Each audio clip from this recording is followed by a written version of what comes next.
সুমধুৰ সময় চেনেললৈ সকলোকে স্বাগতম জনাইছোঁ।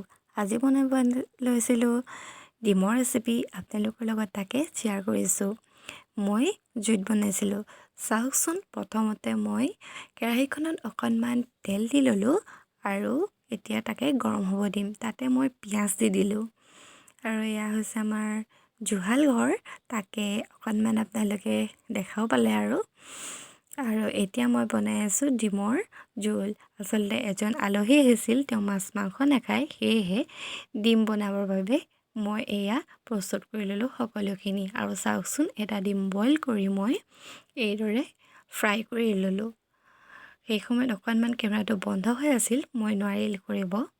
আৰু তেওঁ কৈছিল যে এটা ডিমেই হ'ব, কিন্তু জোলকণ মই খাই বেছি ভাল পাওঁ, অধিক মছলা ব্যৱহাৰ কৰিবলৈ মোক হাক দিছিলে।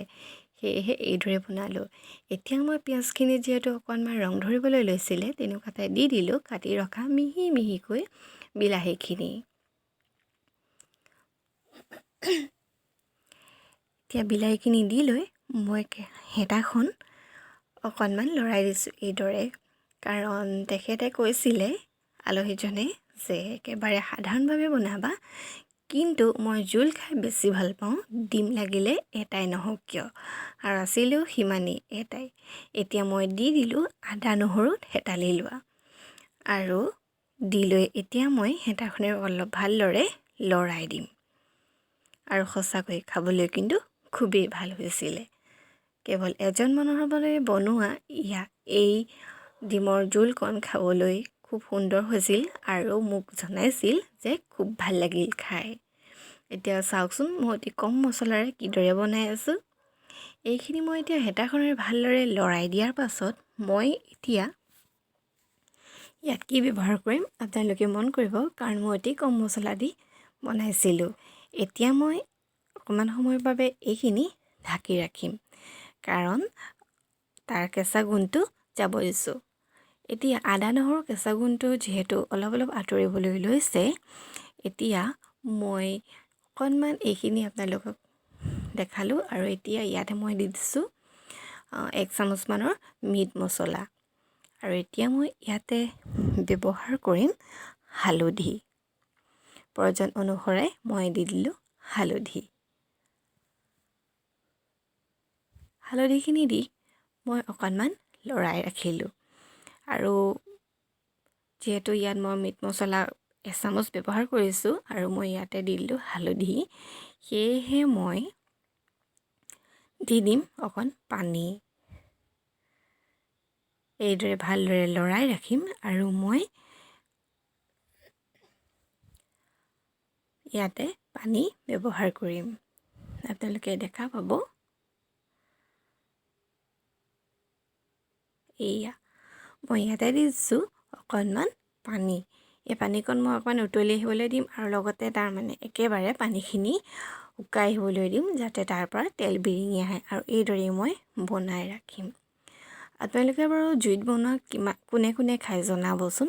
মই কিন্তু প্ৰায় জুইতে বনাওঁ, মাছ হওক মাংস হওক বা আন কিবা। অতি কম সংখ্যকহে মই গেছ ব্যৱহাৰ কৰোঁ। এতিয়া এয়া দেখিবলৈ পাইছে, ঢাকনিখন আঁতৰাই দিলত এতিয়া তেল বিৰিঙি অলপ অলপকৈ আহিছে আৰু এইখিনি এটা দেখিবলৈ খুবেই সুন্দৰ লাগিছে। এতিয়া মই ইয়াতে দি দিম প্ৰয়োজন অনুসাৰে নিমখ।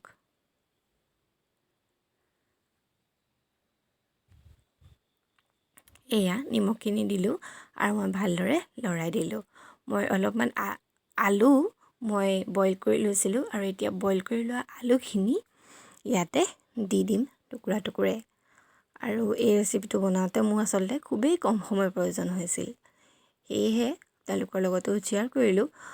কোনে কোনে এইদৰে খাইছে জনাব। আচলতে এইটোতো আটাইতকৈ সাধাৰণ ৰেচিপি নহয়নে, বহুতেতো খাইছে এইদৰে।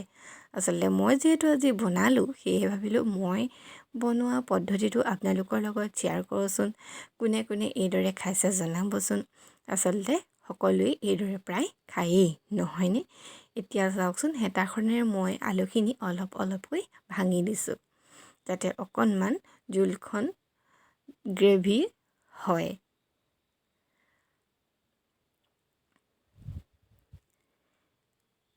আৰু জুইত বনোৱা সোৱাদটো এনেও ধুনীয়া খাবলৈ নহয় জানো, আৰু জুইৰ সোৱাদটো আচলতে আমি ল'ব লাগে। জুইত বনোৱা সোৱাদটো সঁচাকৈ খুবেই সুকীয়া। এতিয়া মই ইয়াতে ব্যৱহাৰ কৰিছোঁ এয়া পানী মানে মই প্ৰথমতে অকণমান কমকৈ ব্যৱহাৰ কৰিছোঁ, যাতে ইয়াত বইল কৰি লোৱা আলুখিনি মছলাখিনিৰ সৈতে অকণমান মিল খায়। সেয়েহে মই কমকৈ পানী দি পেলাই অকণমান সময়ৰ কাৰণে এইখিনি মিল হ'বলৈ ৰাখি দিম। আৰু এতিয়া মই ঢাকনিখনেৰে ঢাকি ৰাখিম। প্ৰায় 2 মিনিটমানৰ পিছত মই এয়া চাইছোঁ, চাওকচোন পানীখিনি প্ৰায় শুকাইছেগৈ আৰু অলপ অলপকৈ তেল বিৰিঙি আৰম্ভ হৈছে। এতিয়া মই ইয়াতে ডিমটো দি দিলোঁ, যিটো ডিম মই বইল কৰাৰ পাছত ফ্ৰাই কৰি লৈছিলোঁ, আৰু অকণমান আলুখিনিৰ মাজতে দি ঢাকি দিলোঁ, যাতে মছলাখিনি ডিমটোৰ ভিতৰলৈ সোমাই যায়। আৰু মই অকণমান সময় এইদৰে ঢাকি ৰাখিম। মই অধিক সময় বৰ ঢাকি ৰখা নাই, মাত্ৰ 1-1.5 মিনিটমানৰ বাবেহে ৰাখিছিলোঁ। আৰু তাৰ পাছতে আপোনালোকে দেখিব পাইছে মই দঙাই দিম অতি সোনকালে। এয়া বিশেষ একো বৰ্তমান সময়ত পৰিৱৰ্তন নাই হোৱা, আৰু এইদৰে মই পানী ব্যৱহাৰ কৰিম। আৰু যিহেতু কৈছিল যে মই অকণমান জোল খাই বেছি ভাল পাওঁ, সেয়েহে পানী অকণমান মই বেছিকৈ ব্যৱহাৰ কৰিছোঁ জোলখনতকৈ। আৰু আলুবোৰখিনি আপোনালোকে দেখিছে একেবাৰে সুন্দৰকৈ ওলাই পৰিছে। এতিয়া মই ভাবিছোঁ অকণমান আৰু ভাঙি দিম, কিয়নো পানীকণটো সৰহকৈ দিছোঁৱেই, সেয়েহে এতিয়া মই অকণকৈ ভাঙি দিম, যাতে সেইখিনি গ্ৰেভি হৈ উঠে। আৰু আপোনালোকে জনাবচোন বাৰু মই বনোৱা এই ৰেচিপি ভিডিঅ'বোৰ আপোনালোকে বাৰু বিচাৰেনে? যদি বিচাৰে আপোনালোকে কমেণ্ট কৰি জনাব দেই। এতিয়া মই অকণমান সৰহৰ কাৰণে পুনৰবাৰ ঢাকি ৰাখিলোঁ। এয়া ঢাকি ৰখাৰ পাছত চাওকচোন কিদৰে উতলি আহিছে। এয়া প্ৰায় হ'বই হ'ল। আপোনালোকে যদি মোৰ এই ধৰণৰ ৰেচিপিবোৰ ভাল পায়, তেতিয়াহ'লে কমেণ্ট কৰি জনাব। মোৰ ভিডিঅ'টোত লাইক কৰিবলৈ কিন্তু নাপাহৰিব। আৰু যিসকলে কৰা নাই, ছাবস্ক্ৰাইব কৰি ল'ব আৰু লগতে শ্বেয়াৰ কৰি দিব।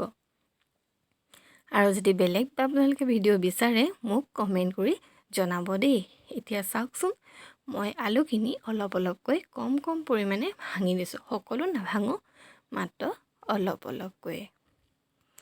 এইয়া দেখিবলৈ পাইছে জুইত বনোৱা ডিমৰ কাৰী, আলু আৰু ডিমৰ জোল আচলতে।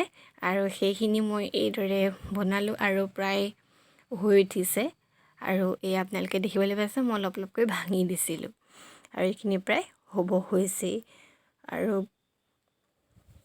এতিয়া এইখিনি অতি সোনকালে হৈ উঠিব, আৰু আপোনালোকক তাৰ পাছত মই দেখাম। এয়া দেখিছে কিদৰে উতলি আহিছে, চাই থাকোঁতে উতলিয়াই আহিলে।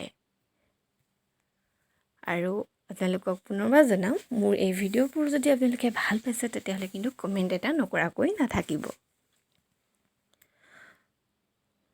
ভৱিষ্যতে এইদৰে ভিডিঅ' বনাই যাবৰ বাবে প্ৰেৰণা জনাব বুলি আশা ৰাখিলোঁ। এতিয়া চাওকচোন ঢাকি ৰাখিলোঁ আৰু হৈ গ'ল। এইয়া চাওকচোন একদম ধোঁৱা ওলাই আছে। গৰমে গৰমে ভাতৰ লগত আৰু এতিয়া পৰিৱেশন কৰিবহে লাগে, নহয়নে?